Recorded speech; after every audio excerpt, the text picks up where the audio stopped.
What's up, guys? I'm here at Genesis with this production value behind me. Here with Phil, legendary Phil. What's up, guys? Phil, how are you doing? I'm doing good, man. It's nice to be here. Does it feel weird? It's a question on everyone's minds, but you just recently said you were gonna be done with commentating. Yes. Focus more on streaming and stuff. Does it feel weird being here and not commentating, or? No, it actually feels really good. It kind of feels like starting over. Like it feels. I think for a long time, I felt obligated to commentate, and way before and I wanted to stop way before I did. So I think that it feels good to kind of just come back and be able to play, and then not have anything else. It's like just be able to focus on playing. Yeah, it feels really good to kind of I don't know. It feels like starting fresh. So are you? You have built quite a stream following now. Yeah, you have a real loyal following on your stream. I finally got to meet some of my subs. They're fun. Yeah. They're fun. They're exactly they're kind of what I expected, but to see it in real life was really funny. What were you expecting? They're so ratchet. They're so ratchet. I was like, oh my god, I got the most ratchet subs available. I was like, all right, okay. I knew it, but then I had to see it. It was like, okay, cool. So are you gonna be splitting time equally between streaming and playing? Which is your priority? So I think I'm in an interesting spot because I really do want to. I've logged a lot of hours into the game, and I've never felt like I got to see myself perform the way I want to. So I think for me, I do want to perform more. Like playing beats more to me, but streaming is just it's like the way that allows me to do it. So yeah, totally. I think trying to find a way to balance it between improving and still find a way to get income because the commentary income's not coming in anymore, and so I need to figure out a way to sustain my lifestyle while still improving at the game. So yeah, the streaming so far has been really good. I focus a lot on analysis, and it seems to be going pretty well. Right. And then I want to find a way to kind of work in playing at night. I think the trouble sometimes with me is that I have trouble entertaining at the same time trying to improve. Right. And I think a lot of players talk about that. Yeah. It's like you need to put stream hours in, but it's hard to lock in. So trying to find that balance is what I'm kind of going through right now. Yeah, you like you said, your stream is mostly analysis focused, and it's really good analysis. But do you think that because you are having to explain your analysis out loud to people, do you think that affects the way that you do analysis and the quality of it at all? Or I actually, it's surprising. I think the analysis helped me more than I thought it would. I've been so much lazier about watching Melee than I used to. When I first started watching Melee, I started playing Melee, I watched everything. I watched Japanese, I watched European, I watched Canadian. I just watched everything. And I kind of and at one point I was like, okay, I kind of don't watch it. And I think in some ways it hurt me because there was little nuances that was changing the game, and I would sometimes miss things. So I think the analysis is the way to keep me okay, what's going, it keeps me more up to date, and it's important for me. It helps people, but it's equally important for me. And it forces me to look at the game a little more analytically, and I don't think. Even though it's funny when I do the breakdowns, I feel like they come off very analytical. But when I play, I'm not really like that. I'm more of a play by feel guy. Really? So it feels weird to talk one way and then play another. But it still helps me a lot. Because I know when other NorCal players describe the way you play, they very frequently say that you just start getting a soul read on people. Yeah. Do you think that's just a feels based thing, or do you think analysis helps with that? Too? I think. Honestly, it's always been just a feel, which is probably, I think, why sometimes tournaments are a little bit harder for me, because it takes me a little bit to get used to somebody. Right. And that's why you're the friendlies guy. Yeah. So in 2 out of 3s, that's not really this. You can't do that in 2 out of 3s. You have to be ready to go. And I'm someone that needs to kind of play for a bit to kind of get going. So I think that's where the analysis helps me. Shouts to Mango too. That's his 2014. Period where he was starting to break down his matches from MLG, and I think he did some from Evo. Yeah. Those were kind of where I learned how to kind of break down matches. So, that's helped me, I think, and look at stage positioning more and break it down a little bit more in my mind versus just kind of trusting my heart, I guess. What do you think? Because you have in just the past year, you have seen some pretty big upset victories. Yeah. You beat Koval. Yeah. The Zoo was a big one. Yeah, I never exactly. NorCal's. Shouts to Zoo. Zoo is the only person in NorCal I never beat. It's great. Really? I never I beat everyone. At least I got one. I never been because he got good. Well, when I come in, he was already kind of on his way up, and he just always destroyed me. So. And he was kind of rusty when I played him, but that was the first time I got to beat him. I remember you. I'm a huge Zoo fan. I tuned in. It was the first match. Yeah. I was so locked in for that. And that's kind of thing that's funny about the analysis too is that prior to that week, I super watched. I was really watching Zoo and trying to get ready for it. And it didn't help me in the sense that I know what Zoo does, right? But it helped me get when Zoo would just wash me, I was still relaxed because I knew that I prepared. So I think it is important to do breakdowns, analysis. But again, it's when you have to do it live, it's different. So you think with focusing on a player more, you're going to do a lot more analysis off stream too, just to prep for your own? Or, I think I have to. Yeah, because a lot of the analysis you do is viewer submitted. Yeah, exactly. I think that that's something I have to do. It's an all-encompassing process. Mm-hmm. And I think one of the things that I did wrong in my Melee career is that I think I picked too much. I'm very I'm kind of like private when it comes. I'm big on mastery, so I think a lot of my hours are just like by myself, putting in time, and with the people that I'm comfortable with. And I think I need to put more time going out there in tournaments, money matching, kind of putting myself out there more, and doing some of the things that make me uncomfortable. Mm-hmm. So that's kind of where my focus is right now. What are your concrete goals as a player going forward? Honestly, I've always wanted to win a national. I know that sounds and I don't like saying it out loud because I feel like people will always say, "Oh, you can't do that." But I never thought that's the only goal I've ever had as a Melee player. Yeah. Which is why I don't think I've ever been too results focused, because it seems like if you don't win, then you don't win. It's like if you get there, it's cool to get place high, but it's like you still lose at the end of the day. You got 49. Yeah, but you still lose. You getting money for 49? Yeah, you still lose. It's at the end of the day, you still lose, and it sucks. And it sucks at any level. So I've always been the focus. So I think this is my last real competitive year where I'm going hard. Mm-hmm. Then I kind of want to do other stuff. So I think from now to maybe October-ish, mm-hmm. Maybe Big House. That's kind of where my timeline. So really, just give everything I got to it, and see what happens. What's the other stuff that you mentioned past that? I don't know. I just want to do something else. I played Melee for so long, and I think that I've always been gone hard and then kind of stopped, gone hard. I haven't been consistently playing the whole time, really trying to win. Mm-hmm.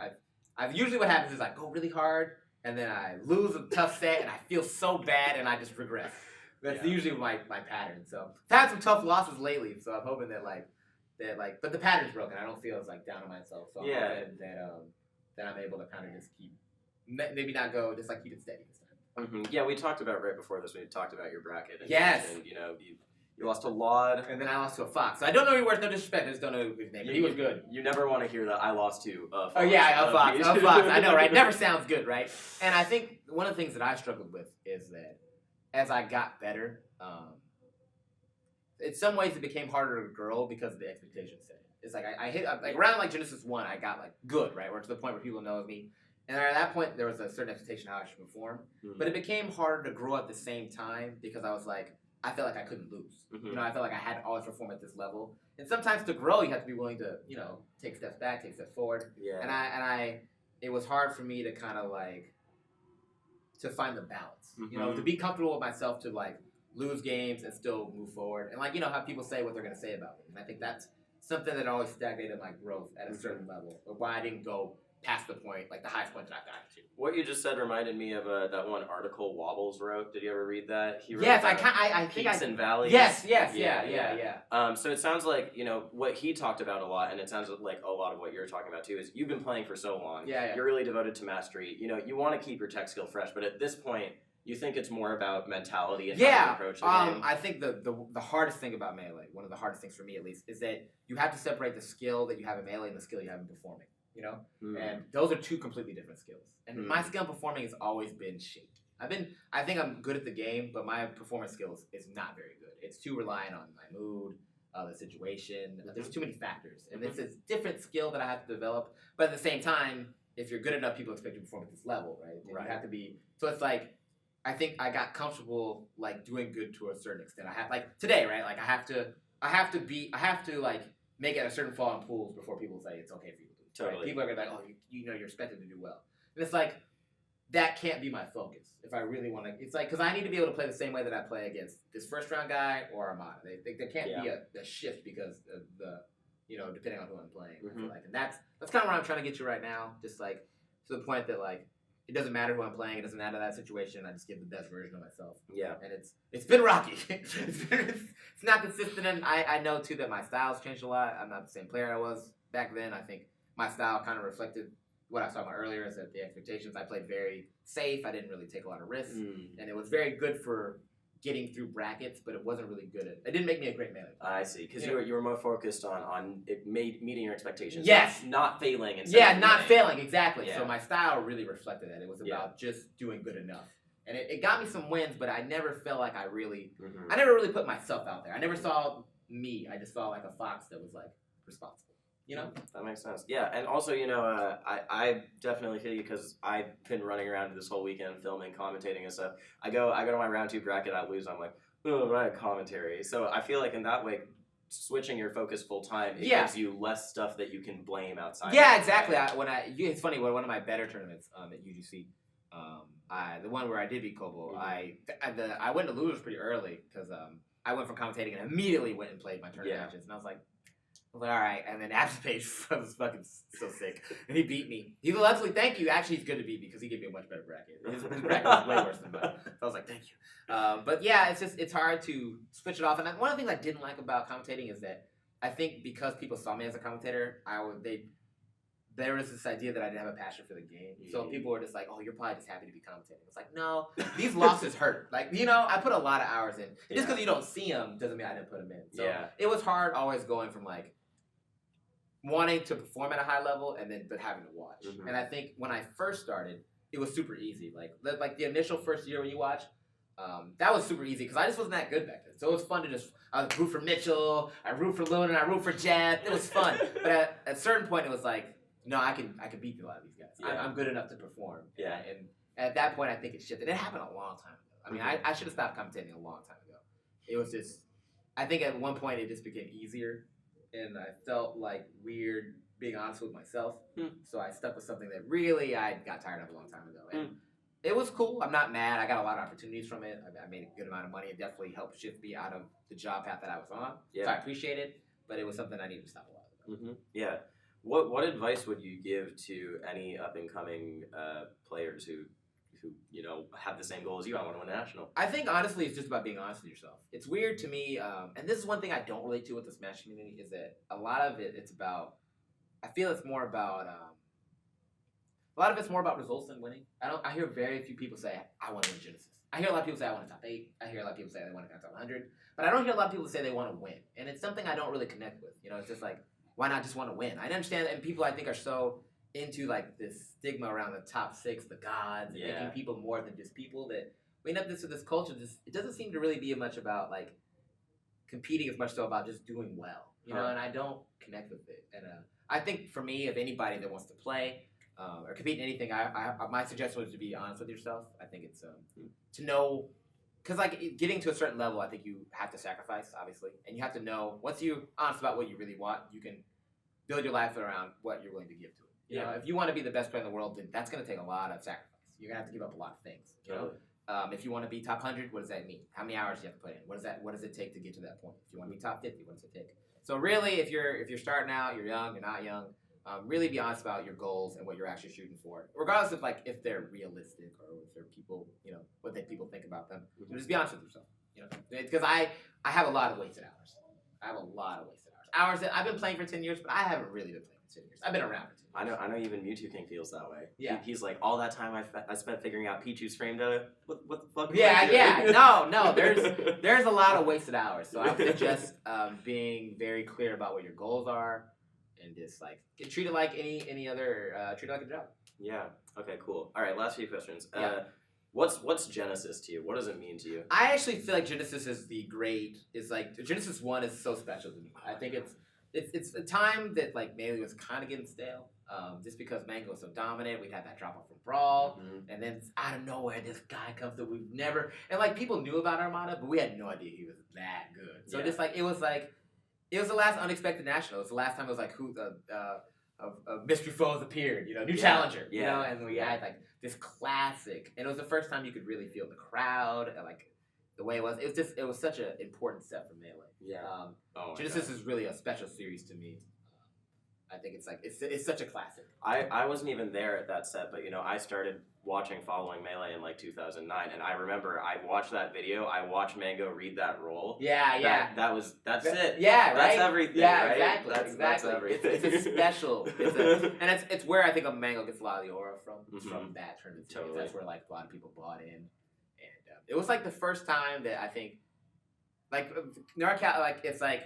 Everyone came together for Armada, but everyone came together, and then it's like everyone came together, to like all Cali, all the West Coast, everyone was like it's a special moment, and I also always really respected Armada for taking some really heavy losses. That loss had to be really tough, and then even some later ones. People don't remember that Armada had like always a bridesmaid thing for a while. Yeah. People don't remember that. Yeah, when he was first coming up in Europe, AMSA was like his demon. Yeah, he lost to AMSA for a while. Yeah. And then he lost like his first 3 major tournaments out here. Yep. Which was like, and then I imagine those plane rides back in second are rough when you were up. Every time he was in winners too, so I always had a lot of respect for him despite those heavy losses coming back. Find ways to win. Whose tournament series is it? Is it Armada or Mango's? You know, and it's funny. The heart of it is always going to be Mango's, but the head is Armada. You know? And that's kind of the funny thing about them is that Mango has people's hearts, but Armada's clearly like, Armada's number one. All right. Here's my last question. Yeah, hit me with it. Genesis 6. Yeah. You get 3 offers for teams. One's Armada. Okay. One's Mango. One's Remy LaCroix. Oh, man, that's a tough one, dude. That's a tough one. You know, Remy never came through, so you know, I gotta have to stick with Mango. I gotta stick with my boy. I'll stick with my boy. Remy never called me back, so you know I gotta, you know. But I mean, I imagine she texted me at the last minute. I might ditch her, so we'll see. All right, Phil. Thanks so much for talking. Any shout outs you want to do? You know, all my subs, all my people. Do you feels me? Twitch.tv. If you like analysis, I'm on 10 o'clock West Coast time. It's real good. Monday through Friday. So check it out if you like analysis. And thanks for having me. Yeah, of course, guys. Thanks for watching. I should have more videos up from Genesis 5. And please watch all the action. Twitch.tv/VG Bootcamp. Twitch.tv/Melee every day. Thank you so much. Bye, guys.